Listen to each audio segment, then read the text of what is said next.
తాకట్లో ఉన్న మీ బంగారాన్ని విడిపించి ఆ రోజు ఆన్లైన్ రేటుకి కొంటాం. Sharma gold company. నమస్కారం, వెల్కమ్ టు సుమన్ టీవీ. నేను గీతాంజలి. జై శ్రీరామ్. శ్రీరాముడు మనందరికీ ఆదర్శమే. ఆ మర్యాద పురుషోత్తముడి గురించి ఎన్నెన్నో కథలు మనం విన్నాము. వారి గురించి చాలా విషయాలు తెలుసుకున్నాం. సాధారణంగా పిల్లలుగా ఉన్న వాళ్ళకి ఏంటంటే వారి పెద్దవాళ్ళు చెబుతూ ఉంటారు, ఇంట్లో ఎవరైనా పిల్లోడు ఉన్నా లేకపోతే తను మంచి ప్రవర్తనతో ఉంటే రాముడు మంచి బాలుడు అని కూడా అంటాం. మనందరికీ కూడా చాలా బాగా కనెక్ట్ అయిపోయి ఉన్నారు రాముడు. ఎక్కడో అయోధ్యలో వారి నివాసానికి మళ్ళీ తిరిగి వారు వచ్చేసారు అని అంటే అందరం సంబరపడిపోయాం. అంతెందుకు, మన తెలుగు రాష్ట్రాల్లో ఉన్నటువంటి భద్రాచలం కావచ్చు, ఒంటిమిట్ట కానీ రాముల వారిని చూడగానే ఏదో తెలియని ఒక దివ్యమైన అనుభూతి కలుగుతుంది అందరికీ. వారి జీవితం ఆదర్శంగా తీసుకుని ప్రతి ఒక్కరు ఉండాలి అని చెబుతూ ఉంటారు. అది తను పుట్టిన దగ్గర నుంచి తర్వాత అవతారం చాలించే వరకు కూడా ఆయన గురించి మనం ఎన్నో రకాలుగా వింటూ ఉంటాం. అయితే వారి జీవిత విశేషాలు, వారి జాతకం గురించి చాలామంది రకరకాలుగా విశ్లేషిస్తూ ఉంటారండి. ఒక మాటలో చెప్పాలంటే వారి జీవితం ఎన్నో ఒడిదుడుకులతో ఉంది, అంత సునాయాసంగా సాగలేదు అని కూడా చెబుతూ ఉంటారు. కానీ అన్ని తట్టుకుని మనందరికీ ఆదర్శంగా నిలబడ్డారు ఆయన. మరి రాముల వారి గురించి తెలుసుకోవాలనిపించింది. ఒక మాట ప్రముఖ జ్యోతిషులు బ్రహ్మశ్రీ నందిభట్ల శ్రీహరి శర్మ గురువు గారిని అడిగితే తప్పకుండా చెప్దాము, చాలా అమూల్యమైన విషయాలు చెప్పొచ్చు రాముల వారి గురించి అన్నారు. ఇక ఇది సందర్భం అనిపించింది, ఎందుకంటే మనకి ఏప్రిల్ 6వ తారీఖున శ్రీరామ నవమి కూడా ఉంది కదా. మరి ఆలస్యం చేయకుండా గురుగారితో మాట్లాడి ఆ మర్యాద పురుషోత్తముడికి సంబంధించిన విషయాలు తెలుసుకుందామా? నమస్కారం గురుగారు. వాగర్థావివ సంపృక్తౌ వాగర్థ ప్రతిపత్తయే జగతః పితరౌ వందే పార్వతీ పరమేశ్వరౌ. ఆదిత్యాయ చ సోమాయ మంగళాయ బుధాయ చ గురుశుక్రశనిభ్యశ్చ రాహవే కేతవే నమః. శృంగేరి జగద్గురు పీఠాధిపతులకి, కంచి పీఠాధిపతులకి నమస్కారములు తెలియచేసుకుంటూ కార్యక్రమాన్ని ప్రారంభిద్దాం. గురుగారు, రాముల వారి గురించి జై శ్రీరామ్. జై శ్రీరామ్. అందరికీ సంతోషమే, ఆయన పేరు తలచిన వారి గురించి మాట్లాడిన ఎంతో సంబరం అనిపిస్తుంది. అయితే సాధారణంగా మీరు ఏదన్నా అంశం అడిగినప్పుడు విశ్లేషించి మరీ చెబుతూ ఉంటారు, మీరు చాలా రీసెర్చ్ చేస్తారు. అయితే నాకు అనిపించింది ఒకసారి జాతకం ఎలా ఉంటుంది అసలు రాముల వారిది వింటే బాగుంటుంది కదా అని అనిపించింది. ఆయన ఎన్నో కష్టాలు పడ్డారు, రాజ్యాన్ని ఏలటం కానీ, ఆయన పరిపాలించిన విధానం కానీ, శ్రీరామ రాజ్యం ఎంత గొప్పగా మనం ఇప్పటికీ చెప్పుకుంటామో చాలా అంశాలు ఉన్నాయి వారి జీవితంతో ముడిపడి. ఆ నారాయణుడే మనిషి రూపంలో వచ్చి మన కోసం ఈ విధంగా అవతరించారు ఆయన. మరి వారి గురించి విశేషాలు, వారి జాతకం గురించి మాట్లాడదాం గురుగారు. ముఖ్యంగా మనం గమనించుకుంటే మీరు అన్నట్టుగా మర్యాద పురుషోత్తముడు, సకల గుణాభి వ్యక్తుడు, అలాగే అన్నిటికంటే మించి ధర్మం అంటే ఇలానే ఉంటుంది. ధర్మానికి ప్రతిరూపం ఏంటంటే ఒక అద్దంలో చూస్తే ధర్మం అంటే ఎలా కనబడుతుందంటే రాముని చూస్తేనే ధర్మం అని. ఆయన జన్మించిన దారభ్యత, ఆయన యొక్క ప్రాయోపవేశం జరిగేంత వరకు కూడా ధర్మాన్ని పాటించాడు ధర్మమూర్తి. ప్రతి క్షణము కూడా ధర్మం గురించే పాటుపడ్డాడు. కాబట్టే ఆయన మరణించిన వేల సంవత్సరాలు, లక్షల సంవత్సరాల తర్వాత కూడా ఇంకా రాముని కీర్తిస్తూనే ఉన్నాం.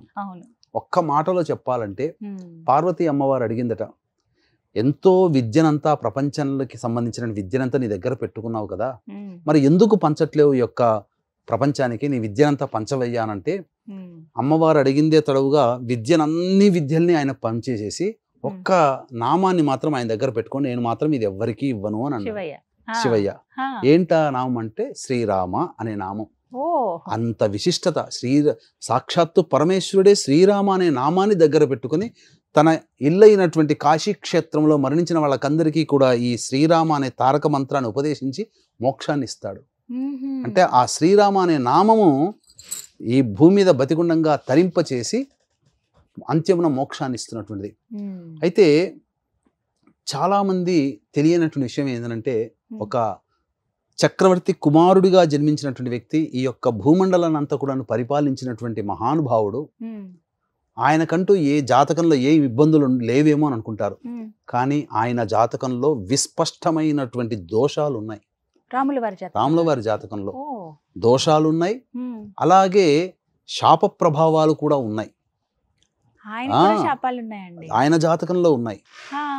కాబట్టే ఆయన మానవుడిగా జన్మించి అనేక కష్టాలు ఎదుర్కొన్నాడు. ఆయన జీవితం ఏది వడ్డించిన విస్తరి కాదు, పూల పానుపు అంతకంటే కాదు. ఆయన యజ్ఞ పురుషుడు చేత ఆ పాయసాన్నం గ్రహించడం ద్వారా సుమిత్ర, కైకేయి సంబంధించినటువంటిది, కౌసల్య ఈ సంబంధించినటువంటి తనయుడిగా కౌసల్య తనయుడిగా జన్మించడం జరిగింది. కాకపోతే ఆ యజ్ఞపురుషుడు ఎవరయ్యానంటే సాక్షాత్తు ఓం అమ్మవారి నామాల్లో ఒకటి ఉంది, ఓం చిదగ్నికుండ సంభూతాయై నమః. అంటే బ్రహ్మము జ్ఞానమనే అగ్నికుండములో పుట్టినటువంటిది అమ్మవారు. ఆ అమ్మవారికి స్త్రీ రూపమే ఈ సంబంధించినటువంటి లలిత. తరువాత పురుష రూపమే యజ్ఞ పురుషుడు. స్త్రీ పురుష రూపాలు యజ్ఞ పురుషుడి రూపంలో సాక్షాత్తు అమ్మవారి అంశతో జన్మించిన వాళ్ళు రాముల వారు.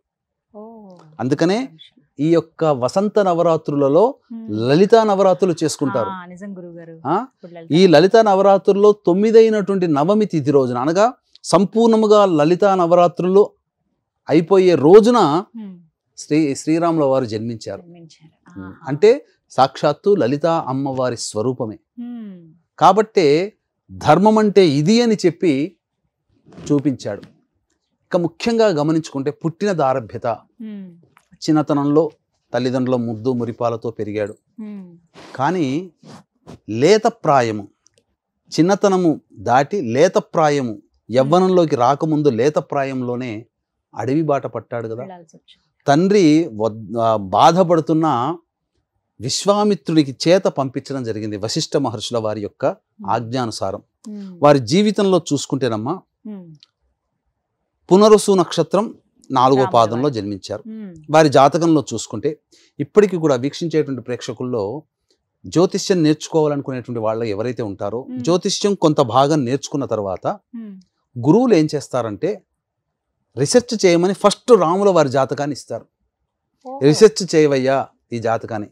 ఎందుకంటే పంచమహాపురుష యోగాలన్నీ కూడా రాముల వారి జాతకంలో ఉన్నాయి. 5 గ్రహాలు ఉచ్చస్థితిలో ఉన్నాయి. గురువు ఉచ్చస్థితి, శని ఉచ్చస్థితి, కుజుడు ఉచ్చస్థితి, శుక్రుడు ఉచ్చస్థితి, రవి ఉచ్చస్థితి, చంద్రుడు స్వక్షేత్రం. ఇంతకన్నా ఇంకేం కాలం? బుధుడు కూడా అధియోగంలో ఉన్నాడు. కాబట్టి గజకేసరి యోగము, శశయోగము, అలాగే అధియోగము, రుచక మహాపురుష యోగము మరియు అమల యోగము, ఇలా ఎన్ని యోగాలు ఉన్నాయి ఆయన జాతకంలో. ఇన్ని యోగాల మాటున కనబడనటువంటి దోషాలు కూడా ఉన్నాయి. మరి ఆ దోషాల గురించి కూడా, ఎందుకంటే అందరూ రాముడేంటి రాజపురుషుడు అనుకుంటారు, కానీ ఆయన రాజ మర్యాదలతో పెరగలేదమ్మా, రాజభోగాలు అనుభవించలేదమ్మా. నా రాముడు అంత అదృష్టాన్ని చేసుకోలేకపోయాడు. నిరంతరం ప్రజల కోసం పాటుపడ్డాడు, నిరంతరం ధర్మం కోసం పాటుపడ్డాడు, నిరంతరం అతను తాను నమ్మిన సిద్ధాంతానికి కట్టుబడ్డాడు. నమ్మిన సిద్ధాంతం అంటే చెడు కాదమ్మా, మంచి అనే నమ్మిన సిద్ధాంతానికి. అందుకనే చిన్నతనంలో ఈ యొక్క విశ్వామిత్రుల వారు సామాన్యమైనటువంటి వ్యక్తి కాదు. భవిష్యత్తులో రాముల వారి ద్వారా కొన్ని కాగల కార్యాలు సాధించాలంటే, రాముల వారికి కొన్ని గొప్ప శక్తులు కావాలి అనంటే యజ్ఞ సంరక్షకుడిగా రూపంలో రాముల వారిని తీసుకెళ్ళి చిన్న ప్రాయంలోనే ఈ రామలక్ష్మణుల చేత భవిష్యత్తులో ఒక గొప్ప కార్యం నిర్వహించబడాలంటే ఈ రామలక్ష్మణులు ఎందుకు ఎన్నుకున్నారు? భరతుడు శత్రుఘ్నుడు ఉన్నాడు, రాముడిని ఎన్నుకోవడం అంటే కారణం ఉంది. కానీ భరత శత్రుఘ్ని కూడా తీసుకొని వెళ్ళాలి కదా. కానీ వెంట లక్ష్మణుడు మాత్రమే ఎందుకు వెళ్ళగలిగాడు అంటే ఈ ఇద్దరితో భవిష్యత్ ఏదో కార్యక్రమం ఉండబోతుంది. అందుకనే ఈ ఇద్దరికి కూడా అనేకమైనటువంటి దివ్య శస్త్ర అస్త్రాస్త్రాలన్నీ కూడాను అతని ఇచ్చాడు విశ్వామిత్రుల వారు.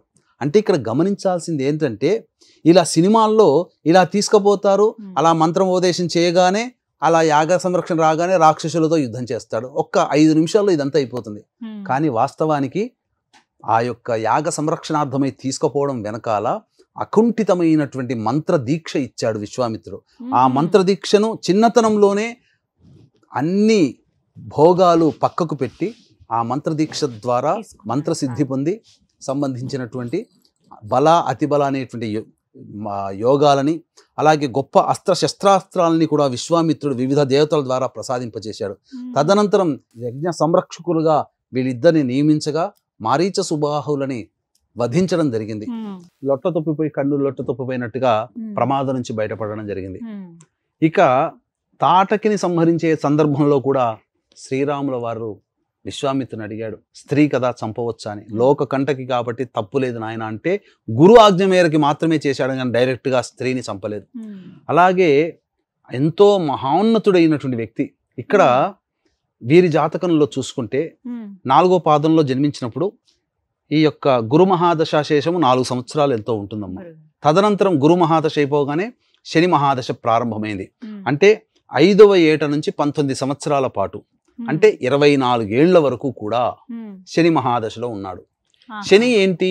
కర్కాటక లగ్నానికి సప్తమ అష్టమాధిపతి కాబట్టి మారక స్థానాధిపతి. మారకం అంటే ఏంటి? మృత్యువు కోరల్లోకి వెళ్ళడం. మరి చిన్నతనంలో 10-12 ఏళ్ల ప్రాయంలో రాక్షసులతో యుద్ధం అంటే ఆ యొక్క మారక లక్షణాలు వచ్చినట్టే కదా, మృత్యువుతో పోరాడుతున్నట్టే కదా. మళ్ళీ కష్టాలని అనుభవింపచేస్తాడు శని భగవానుడు, సప్తమాధిపతి కాబట్టి. కష్టాలు పడే ఆ మంత్రసిద్ధిని పొందారు. తదనంతరం వివాహ స్థానాధిపతి కాబట్టి వివాహాన్ని చేయడం జరిగింది.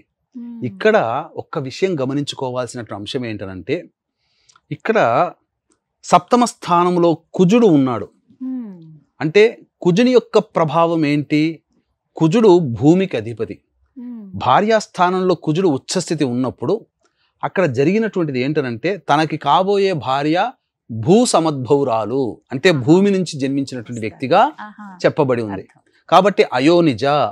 కుజుడు అంటే ఏంటి? యుద్ధం చేయడము. అంటే ఒక రకంగా స్వయంవరం అంటే యుద్ధమే కదమ్మా. 10 మంది రాకుమారులు వస్తారు, బల ప్రదర్శన చేసుకొని అప్పుడు కానీ అమ్మవారిని గెలుచుకోగలిగారు. కాబట్టి బల ప్రదర్శన శివధనుర్భంగములో. కాబట్టి ఆ ధనుస్సుని ఎత్తాలంటే ఎవరి వల్ల కాలేదు, కానీ విష్ణువాంశ సంభూతుడు అవలీలగా ఎత్తేసేశాడు. తదనంతరం అమ్మవారిని గెలుచుకున్నాడు. అంటే అక్కడ ఒక రకమైనటువంటి యుద్ధమే జరిగింది అక్కడ. అంటే ఎవరు కొట్టుకోకపోయినా బల ప్రదర్శన జరిగినది అక్కడ. అది కుజ ప్రభావము. అంతే. ఇది స్వయంవరంగా తాను అమ్మవారిని గెలుచుకున్నటువంటి రీతి. స్వామివారి నక్షత్రం పునరుసు నక్షత్రం, అమ్మవారి నక్షత్రం ఉత్తర నక్షత్రం, కన్యారాశి. ఇక ఈ సమయం దారభ్యత వివాహమైన తర్వాత వాళ్ళు వచ్చారు, చక్కగా ఆనందంగా కొంతకాలం జీవించారు. తదనంతరం ఒక పిడుగుపాటు కైకేయి రూపంలో పడింది. కైకేయి వరాలు అడగడం, దశరథుడు సరే అని చెప్పడం. తదనంతరం వాళ్ళు వనవాసానికి బయలుదేరారు. మరి రాజభోగాన్ని పెళ్లి కష్టాలు పడి విద్యను అభ్యసించాడు, కష్టపడి భార్యని గెలుచుకున్నాడు. గెలుచుకున్న భార్యతో చక్కగా భోగాలు అనుభవించాడు. కొంతకాలం ఆనందంగా జీవించి వెంబడే వనవాసానికి బయలుదేరాడు నారచీరలు కట్టుకొని. అది ఎక్కడ జరిగింది? ఏ యొక్క ప్రాయంలో జరిగింది? బుధ మహాదశలో జరిగింది. వివాహమైన తరువాత కొంతకాలము ఆనందాన్ని పొంది తర్వాత బుధ మహాదశ ప్రారంభం అవ్వగానే వనవాసానికి వెళ్ళిపోయాడు. బుధుడు ఏంటి? జన్మించిన లగ్నానికి తృతీయ వ్యయాధిపతి. వ్యయము అనంటే లగ్నానికి తృతీయ వ్యయాధిపతి పాపి.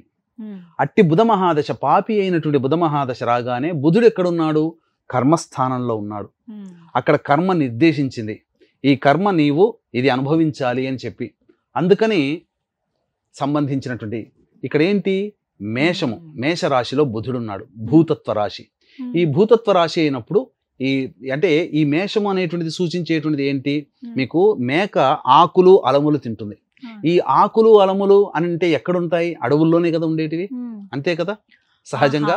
కాబట్టి బుధుడు దశమ కేంద్రమైనటువంటి మేషరాశిలో ఉన్నప్పుడు, కుటుంబాధిపతి అయినటువంటి రవితో కలిసి ఉన్నప్పుడు కుటుంబ సమేతముగా వనవాసానికి వెళ్లాల్సిన పరిస్థితి ఆయన జాతకరీత్యా ఆ బుధ మహాదశలో ఏర్పడింది. కానీ ఈ బుధ మహాదశలో దశమ కేంద్రం అంటే ఒక కర్మ.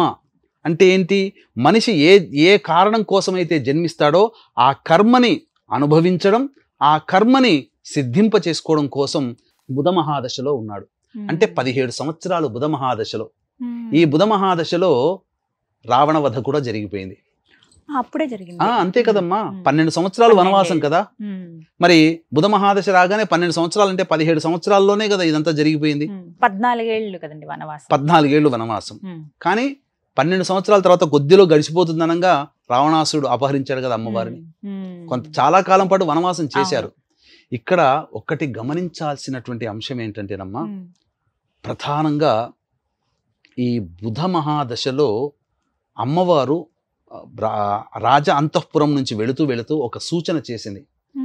ఈ వనవాసానికి వెళ్ళేటప్పుడు నా భర్త వయసు 25, నా వయసు 18 అని అన్నది. అంటే నా భర్త వయసు 25 సంవత్సరాలు, నాకు 18 సంవత్సరాలు అని. అంటే రాముల వారికి అమ్మవారికి మధ్య 7 సంవత్సరాల గ్యాప్ ఉంది. ఎవరో అంటాడు రాముల వారి కంటే అమ్మవారు పెద్దది అని అంటారు. తప్పమ్మ. ఇది వాల్మీకి రామాయణంలో ఉంది.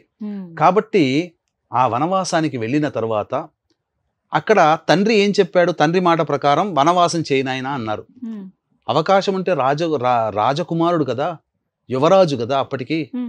మరి అడవిలోనే ఒక పెద్ద రాజమహల్ కట్టుకొని అక్కడంతా కూడా భోజనానికి వేటికి ఇబ్బంది లేకుండా అడవిల మధ్యలో ఉండొచ్చు కదా. కానీ ధర్మం ఏం చెప్పిందో ధర్మాన్ని మొత్తం పూర్తిగా అన్ని వస్త్రాభరణాల్ని త్యజించి ఒక నిరుపేద అయినటువంటి వ్యక్తి, ఒక మునీశ్వరులు ఎలా అయితే ఉంటారో నారచీరలు నార వస్త్రాలు కట్టుకొని బయలుదేరాడు. కానీ ఈ కాలం నాడు చాలా మంది అగ్ర కులస్తులు కింద కులస్తులను తొక్కేశారు, అసలు వాళ్ళు ఎవరిని కూడా చూడలేదని చెప్పి అని అంటుంటారు కదా. మరి ధర్మం ఆనాడు ఎలా పాటించగలిగాడు? రాముడితో పాటు ఆశ్రమంలో చదువుకున్నటువంటి గుహుడు మిత్రుడు, ఆయన బోయవాడు, నిషాద కులానికి చెందినటువంటి వాడు. రాముడు వస్తున్నాడని తెలిసి నిషాదుడు ఎదురేగి ఆ యొక్క నది దాటింప చేస్తాడు కదా, సరయూ నది. అంటే ఏంటి అక్కడ? దాని అర్థం ఏంటి? ఆలింగనం చేసుకుంటాడు గుహుణ్ణి. అంటే మైత్రీ బంధము, కింద కులస్తులతో కూడా రాముడు మైత్రీ బంధంగా ఉన్నాడు, మైత్రితో ఉన్నాడు. ఆ కాలంలో కూడా విద్యా వ్యవస్థలో కూడా కుల వ్యవస్థ లేదు, అన్ని కులాలకి విద్య నేర్పారు అని చెప్పడానికి ఇది ఒక్కటి చాలు ఉదాహరణ. తదనంతరం ఇక ప్రధానంగా ఈ సంబంధించినటువంటి బుధ మహాదశలో ఉండగానే వానరులతో స్నేహం కలిగింది. ఈ వానరులతో స్నేహం కలిగినప్పుడు అక్కడ ఏంటి, ఎందుకు కలిగింది అనంటే, కర్మస్థానంలో దశాధిపతి అయినటువంటి బుధుడు మరియు ఆ వాక్స్థానాధిపతి అయినటువంటి రవి శని చేత వీక్షించబడుతున్నాడు. శని చతుష్పాద సంబంధించినటువంటి జంతువులకి సూచన కాబట్టి ఆ చతుష్పాద జంతువులతో మైత్రీ బంధం అనేటువంటిది ఏర్పడింది. ఈ కారణం చేత వానరులతో స్నేహం ఏర్పడింది. అంతేకాకుండా ఇక్కడ ఒక జాతకంలో ఇక్కడ మనం గమనించుకున్నట్లయితే అమ్మవారు ఎన్నడూ చూడనటువంటి గొప్ప ఒక బంగారు వర్ణంతో కూడినటువంటి లేడీని చూశానండి, నాకు అది కావాలని చెప్పింది. సహజంగా భార్య పట్ల ఎంత ప్రేమ ఎంత అభిమానం ఉండాలో రాముడు చూపించాడు, భర్త పట్ల ఎంత అభిమానం ప్రేమగా ఉండాలో సీతమ్మవారు చూపించింది. రాముడు భార్య అడిగిందే తడవుగా తీసుకొచ్చి చేయాలని సంకల్పం. అంతకంటే మించి సప్తమ స్థానంలో కుజుడి యొక్క ప్రభావము ఏంటనంటే ప్రధానంగా మంకుపట్టు, పట్టుదలతో ఉన్నటువంటి స్వభావాన్ని సూచిస్తుంది. అంటే అమ్మవారు నాకు ఇది కావాలని గట్టిగా అడగడం వల్లనే, మంకుపట్టు పట్టడం వల్లనే రాముల వారు ఆ మాయలేడిని వెతకడం కోసం వెళ్ళాడు. ఆయనతో వెనకాల ఆయన అనుసరిస్తూ లక్ష్మణుడు వెళ్ళాడు. మరి ఇక్కడ అమ్మవారిని తప్పు పట్టగలుగుతామా? లోకోద్ధారకులైనటువంటి వారి కారణ జన్మలో ప్రతి కదలిక ప్రతి పని లోకోద్ధరణకు ఉంటుంది. అది అమ్మవారికి తెలుసు, వారికి తెలుసు. కానీ మానవ రూపం ధరించారు కాబట్టి మానవుల్లాగానే జీవించారు. ఇక్కడ రాముడు ఇదే వనవాసంలో ఉంటే దుష్టుడైనటువంటి రావణాసుని సంహరించలేడు అని చెప్పి ఆ విధంగా దుష్టుడైనటువంటి రావణాసునికి అవకాశం వచ్చే విధంగా కల్పింపజేసి అప్పుడు అపహరించడం జరిగింది.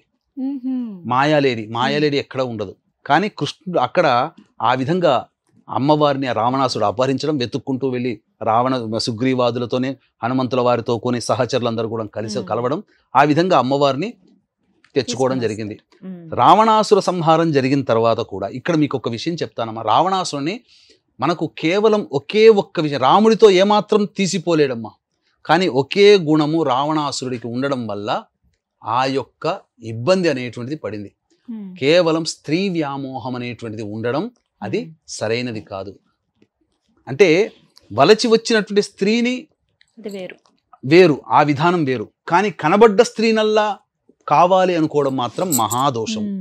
ఇది సంబంధించినటువంటి రావణాసుని యొక్క ప్రధానమైనటువంటి చెడు బుద్ధి వలనే నాశనం జరిగింది. లేకపోతే రావణాసుడు సకల జ్ఞానస్వరూపుడు, జ్యోతిష్య శాస్త్రంలో దిట్ట. ఎందుకనంటే రావణాసుడితో యుద్ధం తప్పదు అనుకున్నప్పుడు విభీషణుని అడుగుతాడు, ఎవరైనా మీ యొక్క లంకానగరంలో ముహూర్తం పెట్టగలిగే వాళ్ళు ఉన్నారా?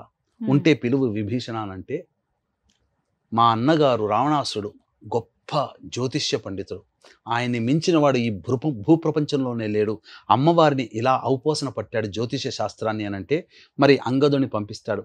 నాయన రాముల వారు పిలిచారు, నీవే ముహూర్తం పెట్టాలి అని చెప్పేసినంటే, రాముడు పిలవగానే రావణాసుడు ఒక ప్రత్యర్థిగా రాలే, ఒక బ్రాహ్మణుడిగా వచ్చాడు.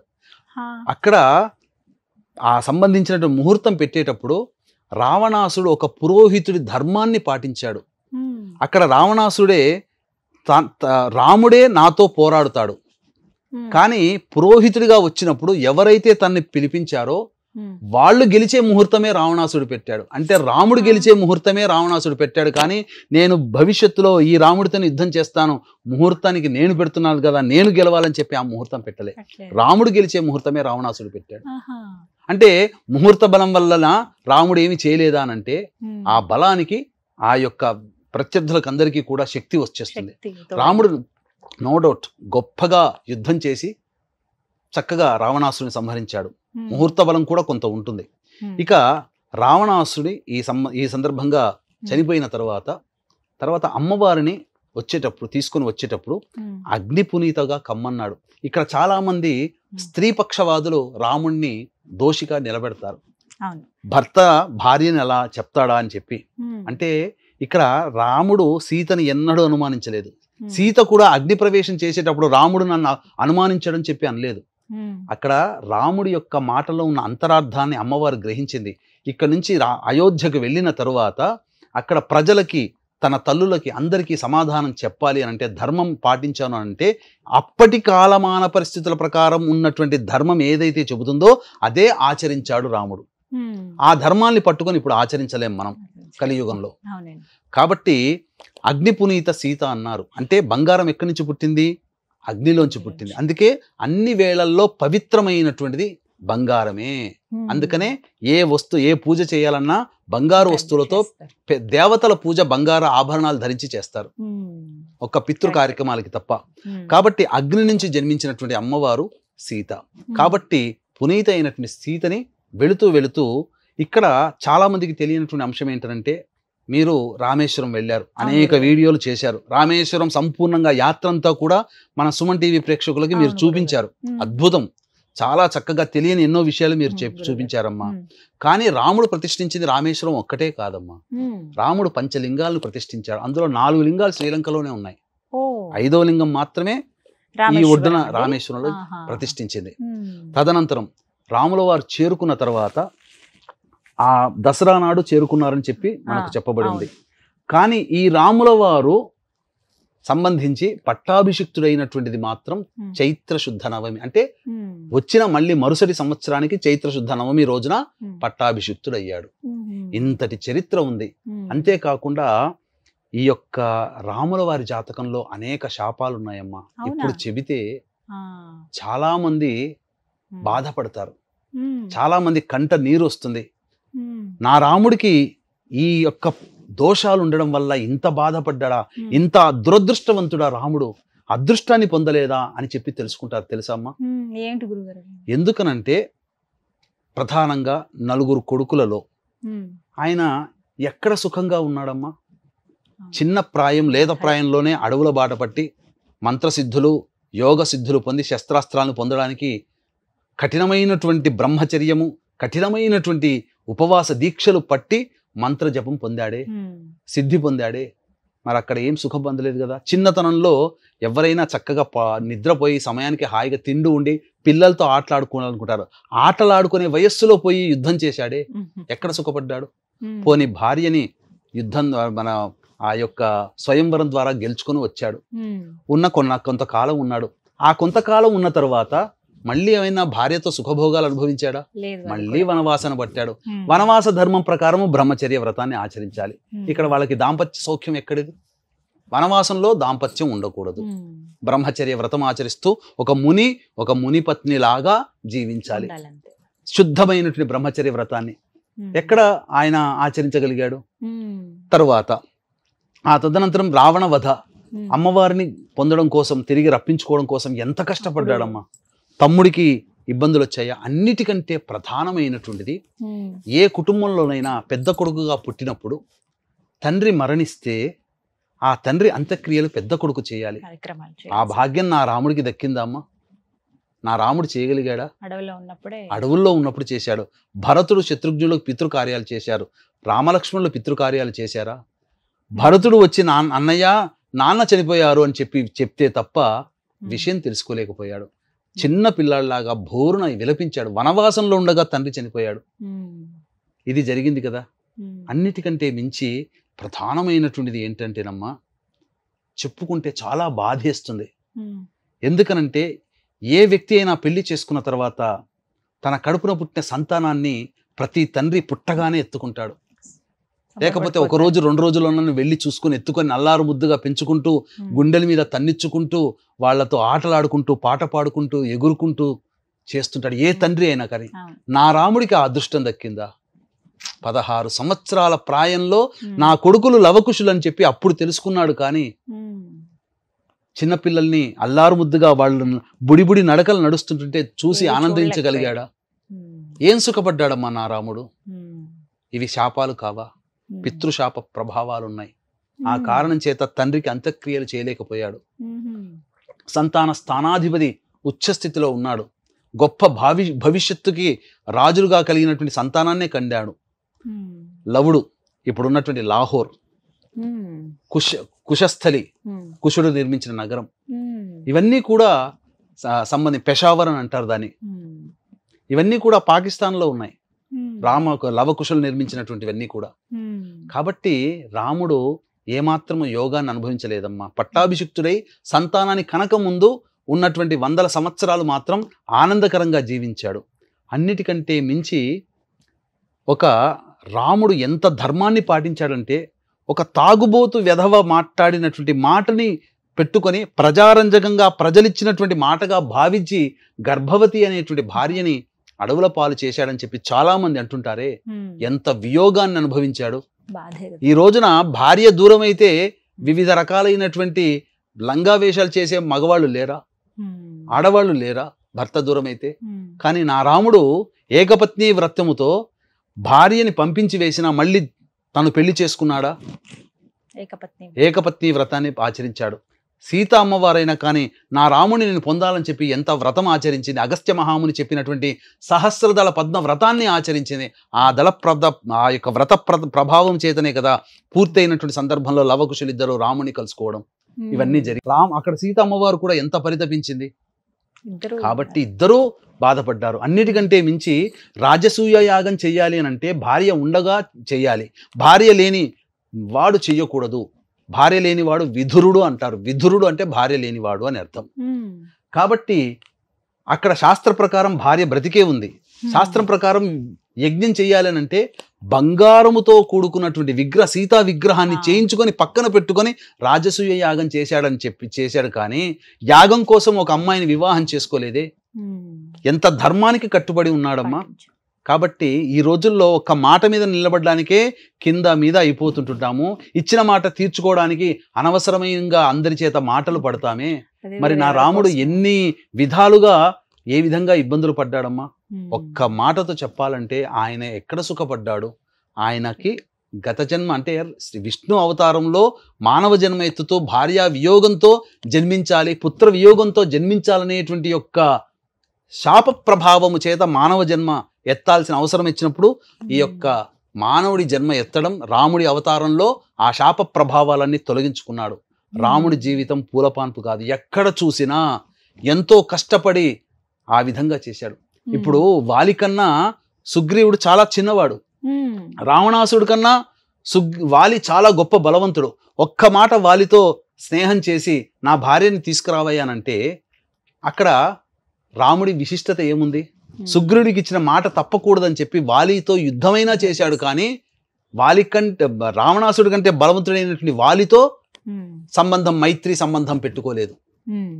సుగ్రీవుడితోనే పెట్టుకున్నాడు. ఎందుకు? సుగ్రీవునికి మొదటిగా మాట ఇచ్చాడు, నీవే నా స్నేహితుడివి, నీకు నేను అభయం ఇస్తున్నాను, నిన్ను రాజుగా చేస్తున్నాను కిష్కింధపురానికి అని చెప్పేసేసాను.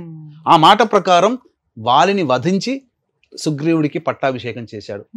అది అంత బలవంతుడని తెలిసినప్పటికీ కూడా ఆ విధంగా చేశాడే.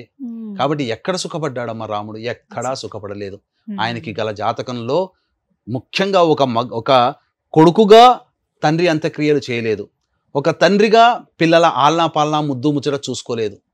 తెలుసుకున్న మరుక్షణమే కొంతకాలానికి కుటుంబ సమేతంగా లవకుశులకి పట్టాభిషేకం చేసి ప్రాయోపవేశం చేయాల్సిన పరిస్థితి వచ్చింది. అవతార సమాప్తి చేయాల్సినటువంటి స్థితి కలిగింది. ఇది కదమ్మా రాముడు. కాబట్టి రాముడు అంటే ఏదో గొప్పగా అని ఊహించుకోవడం కంటే ధర్మానికి కట్టుబడడం ఎంత కష్టమో ఆ కష్టాన్ని కూడా భరించి, ఆ కష్టాన్ని ధరించి, ఆ కష్టాన్ని పడి నిలబడ్డాడు. అందుకనే ధర్మం మీద నిలబడ్డ వాడికి ఎప్పుడు విజయమే ఉంటుందని చెప్పడానికి ఖచ్చితంగా. ఈ శ్రీరామచంద్రుల వారి యొక్క జీవితమే ఒక ఆదర్శంగా మనం తీసుకొని హ్మ్. ధర్మానికి కట్టుబడి ఉండండి, ధర్మో రక్షతి రక్షితః హ్మ్. అని చెప్పవచ్చు. చాలా చక్కగా వివరించారు గురుగారు. ధన్యవాదాలు. జై శ్రీరామ్. సర్వం శ్రీ ఉమామహేశ్వర పరబ్రహ్మార్పణమస్తు.